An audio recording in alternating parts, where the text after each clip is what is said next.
तरह उन लोगों की बात भी जो जम्मू कश्मीर के अंदर फर्जी खबरें चलाते हैं। कल हमने आपको कहा था कि उन पोर्टल्स के खिलाफ कार्रवाई होगी क्योंकि डीएम्स को हिदायत दी गई थी या एक तरह से हुक्मनामा जारी हुआ था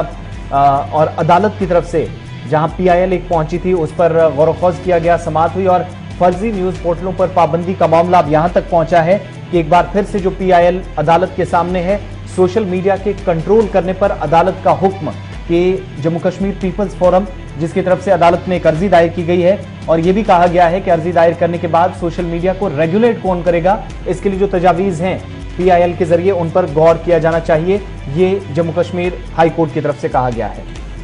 जी हाँ नाजरीन, कल भी हमने कहा है कि जो फेक न्यूज के हवाले से अदालत की जानिब से जो हुक्मनामा जारी किया गया था उन पर अब नकील कसी जा रही है, क्योंकि फेक न्यूज की जानिब से जो एक अर्जी दाखिल की गई थी अदालत में, जम्मू कश्मीर पीपल्स फोरम की जानिब से अर्जी दायर की गई, उस पर समाअत के दौरान ये अब फर्जी न्यूज पोर्टलों पर पाबंदी अब आयद की जा सकती है, क्योंकि कुछ ऐसे न्यूज पोर्टल्स हैं जो बिना लाइसेंस के चल रहे हैं या बिना जो मजाज अथॉरिटी हैं उनकी इजाजत के बगैर ही चल रही हैं। उस सिलसिले में बाज़ाब्ता तौर पर एक अर्जी दायर की गई थी, उस पर समाअत हुई है। अब बाज़ाब्ता तौर पर इनके खिलाफ कार्रवाई की जा सकती है। अब डीएम्स को भी इस हवाले से जो है हिदायत दी गई है कि अगर किसी भी इलाके में या कहीं पर भी फेक न्यूज के हवाले से खबर आ सकती है तो उनके खिलाफ बाज़ाब्ता तौर पर कार्रवाई की जा सकती है। या फेक जर्नलिस्ट के हवाले से सहाफ़ी जो भी बतौर सहाफ़ी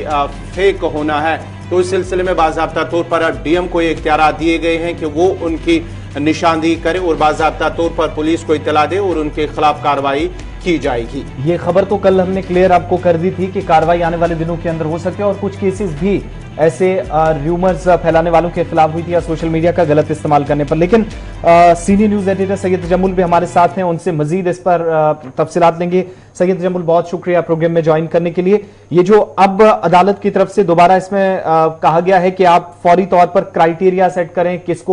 किसके पास पोर्टल होना चाहिए, कौन लोग एजेंसी से जिनकी वाबस्तगी है, ये चीजें पता चलनी चाहिए। पीआईएल जो चली गई है उसके बाद अब जाकर अदालत की तरफ से क्या कहा गया है कि कौन लोग कंट्रोल करेंगे? क्या ये आसान लफ्जों में समझे कि अगर पोर्टल्स चल रहे हैं, सोशल मीडिया वेब्स चल रही हैं, न्यूज चल रही है, तो उस पर कोई कॉम्पिटेंट अथॉरिटी कौन है ये तय करने को कहा गया है अब जाकर अदालत की तरफ से? बहुत शुक्रिया आसिफ रशीद, गवर कुछ आपका भी बहुत बहुत शुक्रिया।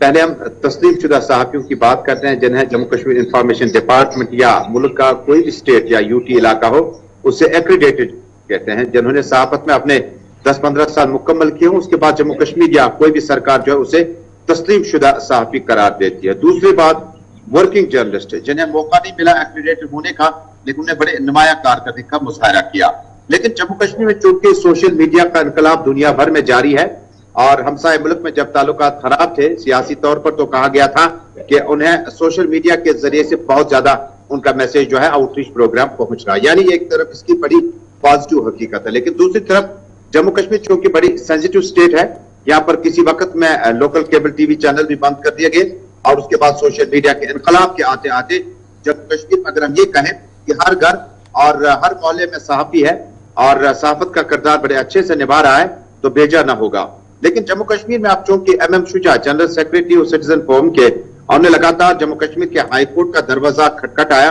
और कहा कि जम्मू कश्मीर में हर घर, हर मोहल्ले, हर दफ्तर के बाहर जब सहाफी नजर आए तो हालात कह दी कि या तो कश्मीर में बहुत कुछ खराबी चल रही है या बहुत ज्यादा अच्छा भी नहीं चल रहा है। लेकिन सरकार हाथ धरे बैठी थी और कोई भी इस तरह का कदम नहीं उठाया गया जिससे इस सोशल मीडिया की सहाफत को किसी तरह से बेकाबू होने से पहले इसे कंट्रोल में किया जा सकता था।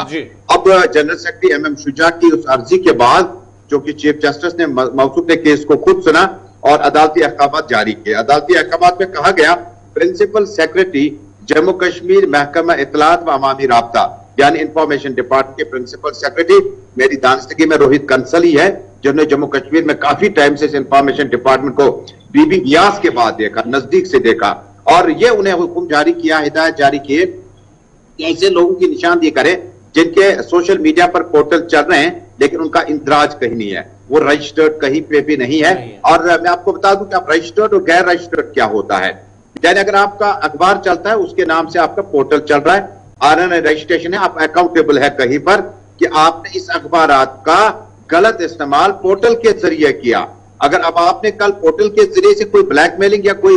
डराने धमकाने का वाक्य पेश किया या गलत रिपोर्टेज की, तो उसके बाद उस अखबार के लाइसेंस पर भी असर पड़ेगा, क्योंकि प्रिंट का आपका ये जो है सैंपल जो है आपका सिपल जो है वो आपको इलेक्ट्रॉनिक की सूरत में मिलता है। नंबर 1। नंबर 2, अगर कोई शख्स टीवी चैनल के साथ मुंसलिक है, नेशनल, रीजनल, और उसके बाद कोई खबर उसकी उस पे नहीं चलती है, उसको उन्होंने साइड में एक पोर्टल खोल रखा है, वो खबर उस पे चला देता है। जो एडिटर मौसूफ को पसंद ना आए वो उस पे चला देता है, कुछ भी नाम दे दिया, ABC news, XYZ news, B news, T news, इस तरह के नाम से अब बहुत सारे यूट्यूबर जो हमारे हैं, जो बहुत सारी सोशल मीडिया की नशरियात है, मेरे नॉलेज में 70% से ज्यादा जो है वो रजिस्टर्ड हैं, जिन्होंने अपना बाइलिंगुअल इस्तेमाल किया हुआ है, RNI के रजिस्ट्रेशन के बाद अपना पोर्टल खोल रखा है, वो मेरे हिसाब से परसेंटेज उनकी बहुत ज्यादा है। लेकिन जो लोग जिन्हें अपनी मर्जी के मुताबिक किसी इदारे में काम करते हैं, लेकिन साथ ही में आपने पैरेलल कोई इदारा खोला हो, यानी अपने नाम से। दूसरा, अब इंफॉर्मेशन डिपार्टमेंट क्या कर सकता है? इंफॉर्मेशन डिपार्टमेंट के पास क्योंकि अदालत आलिया के अहकाम हैं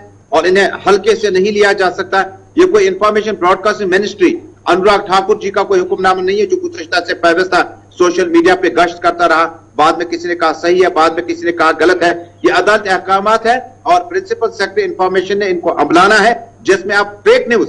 फेक पेज और जिसका कहीं इंदराज ना हो जम्मू कश्मीर में या किसी भी जगह पर, उसके खिलाफ कानूनी कार्रवाई की जा सकती है। और दफा 420 जो कि आपका एक एक्ट है पुलिस के पास, उसमें आपको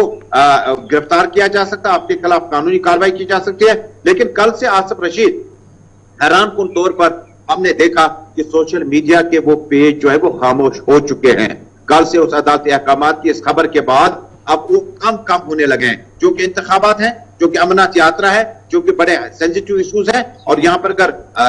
गैर रजिस्टर्ड, जो रजिस्टर्ड पोर्टल नहीं है, उन्होंने खबरें चलानी शुरू कर दी, तो सरकार के मुताबिक ये बड़ा आसान नहीं होगा, इससे काबू करना, इसके मनफी नताइज बरामद हो सकते हैं। बहुत बहुत शुक्रिया श्रीनगर से हमारे साथ रहने के लिए, तफसीलात फराहम करने के लिए। ये वो हुक्मनामा है जिसके मुताबिक हम काम होगा और वो तमाम लोग जो बिना किसी लाइसेंस के, बिना किसी परमिशन, बिना किसी रजिस्ट्रेशन के वेब पोर्टल चलाते हैं, साइट्स बना रखी हैं, या फिर इस तरीके से सोशल मीडिया प्लेटफॉर्म्स का इस्तेमाल करते हैं जहां पर वो खबरें नश्र करते हैं, लेकिन इन खबरों के पीछे कोई कहीं पर ना पैर होते हैं ना सर होता है, उन सभी लोगों को के खिलाफ कार्रवाई की तैयारी कर ली गई है। क्योंकि अब अदालत ने भी हुक्म दिया है, तो डिस्ट्रिक्ट मजिस्ट्रेट अलग अलग अजला में आप देखेंगे इस पर हुक्मनामे भी जारी करेंगे।